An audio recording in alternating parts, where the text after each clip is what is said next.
Resident Evil 2's 2019 remake has made its way to Xbox Game Pass on cloud, console, and especially PC. The new version is the port to the Microsoft Store and adjustment to the console version, becoming a Play Anywhere title. So let's take a quick look at how the port of this fantastic remake holds up and cover how Capcom nailed this title in the XboxEra review of 2019's Resident Evil 2, new to Game Pass.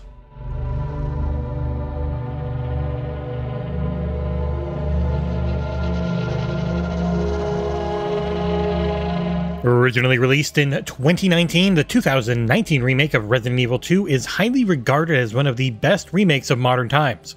I think it's safe to say it was only outdone by the recent release of 4's remake back in 2023, as far as this franchise goes at least. You will choose to play between Claire Redfield and a far dorkier looking and sounding Leon Kennedy, well, in comparison to his hulking beefcake body and voice in RE4's remake.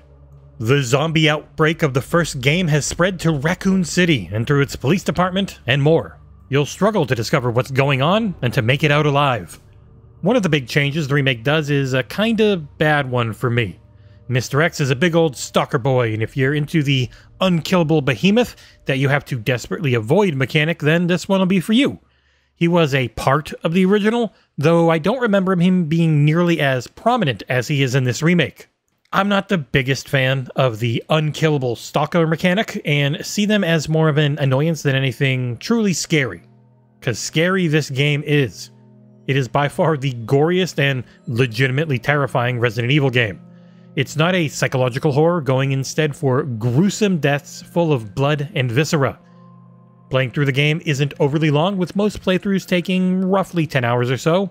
And you're looking at 30 or more hours if you want to 100% everything in both playthroughs, and I did back at launch on the One X. RE2's gameplay on the Microsoft Store port is fantastic. Mouse and keyboard is the way to go with the supreme accuracy it can afford on headshots, but playing with a controller using Hall Effect joysticks, the Turtle Beach Stealth Ultra, it felt far better than what I remembered on the One X back at launch.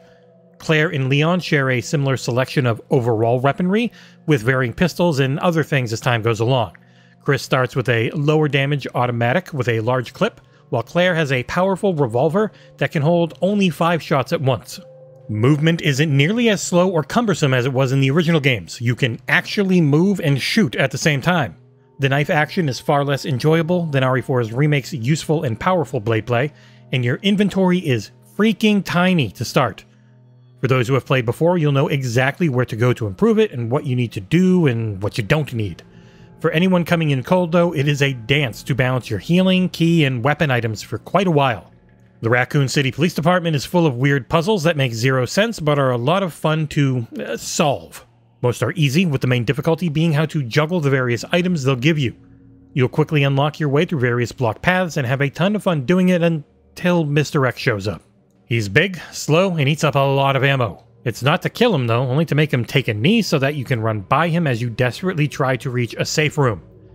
The game is a 4-plus-year-old remake, but I'll still try and be as spoiler-free as I can. Let me just say that rockets and explosions make for a very satisfying end.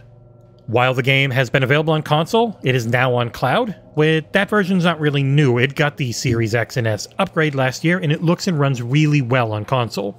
The new goodness is the Microsoft Store port, and outside of a bit of resolution and full-screen wonkiness, it was very solid in my time with the game. It'll start out in regular full screen, which is fine if you're not running a multi-monitor setup. I have 4 monitors though, and all of them lost what they were showing until I swapped to borderless windowed mode. But then that put black bars in the game that I was only able to solve by lowering and raising the resolution a bit, and then it was fine. Outside of that, it still looks fantastic, running at a locked 120 FPS at 4K Ultra on my rig.